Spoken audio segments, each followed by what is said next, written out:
कोई पेशा नहीं और न कि अपराध के लिए किसी ट्रेनिंग की आवश्यकता होती है। अपराध तो कहीं भी और कभी भी हो जाता है। धमतरी का एक छोटा सा गांव पिछले 7 सालों से सन्नाटे में है, जहां एक युवक का कंकाल मिलने के बाद हर कोई सन्न रह गया। अचानक गायब हो गया था वो। सबको था आने का इंतजार। बीत चुके थे पूरे 7 साल। फिर सेप्टिक टैंक में मिला कंकाल।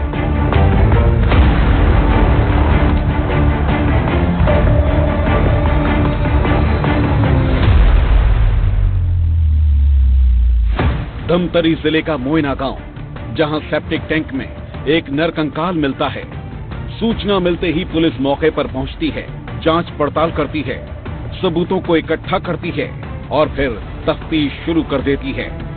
और जब तफ्तीश अंजाम पर पहुंचती है तो किसी को यकीन नहीं होता है, कोई भरोसा करने को तैयार नहीं था कि ये कंकाल उसी नंदू सोनी का है जो 6-7 साल पहले गांव से अचानक गायब हो गया था।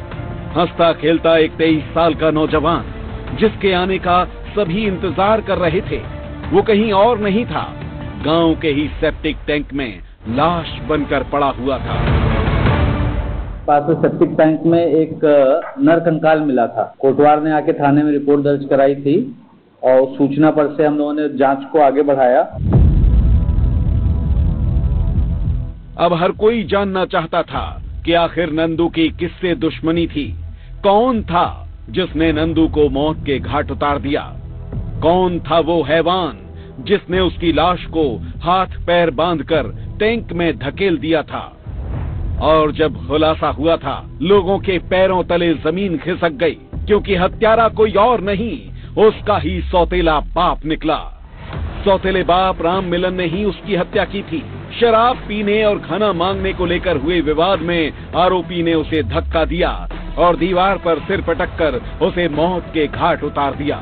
ये वारदात घर में ही हुई, जब पत्नी और बाकी बच्चे घर से बाहर थे।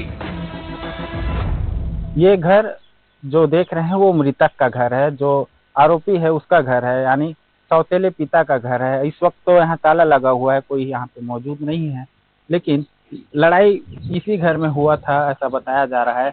मामला ऐसा था कि नंदू घर आया और अपने पिता को बोला खाना दे दो। उसके बाद कुछ फिर बहस हुआ, उसके बाद उसके पिता ने उसे धक्का दे दिया, जिससे वह गिर पड़ा और सिर पर काफी चोट आ गई।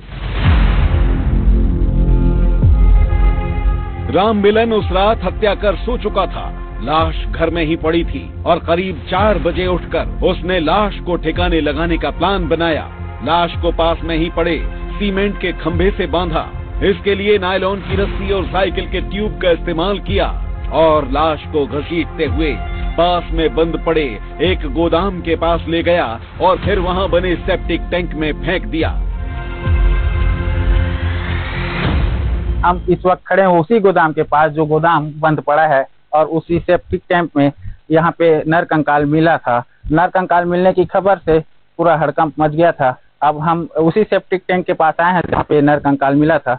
पुलिस ने 2 दिन के भीतर यानी 72 घंटे में मामले का खुलासा कर दिया है और मामले के खुलासा में हत्यारा पिता ही निकला है। पिता और कोई नहीं बल्कि सौतेला पिता, जो अपने पुत्र को मौत के घाट उतार दिया और घसीटकर इसी सेप्टिक टैंक में खंबे से बांधकर फेंक दिया था।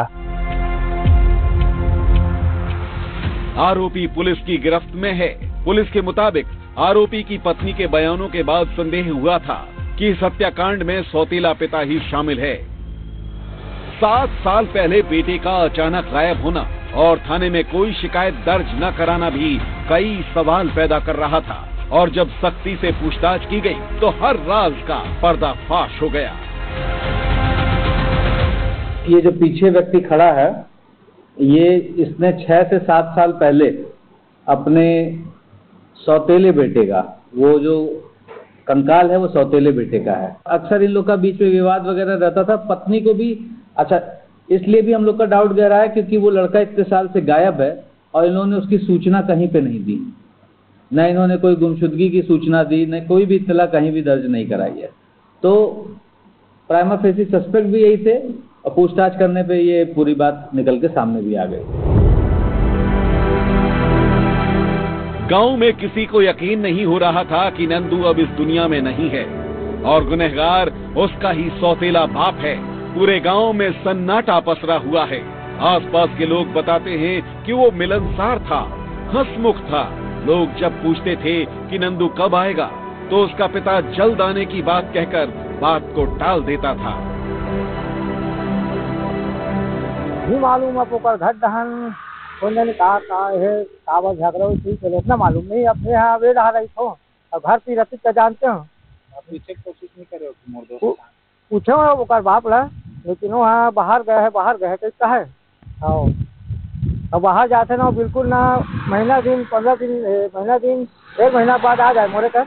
हाँ आप नंदू को जानते थे? जानती थी। कैसा लड़का था नंदू? हाँ ठीक था, अच्छा ये तो ठीक था वो। हाँ अचानक से जब गायब हुआ तो आप? हाँ अचानक से गायब हुआ तो उसके हम अपना वो क्या बोलते हैं अपने दादी के आया तो फिर अपनी नानी के यहाँ गया है करके बोल रहे हैं। लाश 7 सालों से सेप्टिक टैंक में दफन थी।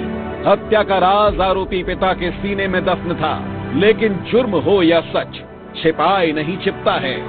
7 साल बाद लाश कंकाल बनकर निकली और हर राज का पर्दाफाश हो गया और सच ऐसा सामने आया कि रिश्तों को शर्मसार कर गया। विस्तार न्यूज के लिए अभिषेक मिश्रा की रिपोर्ट।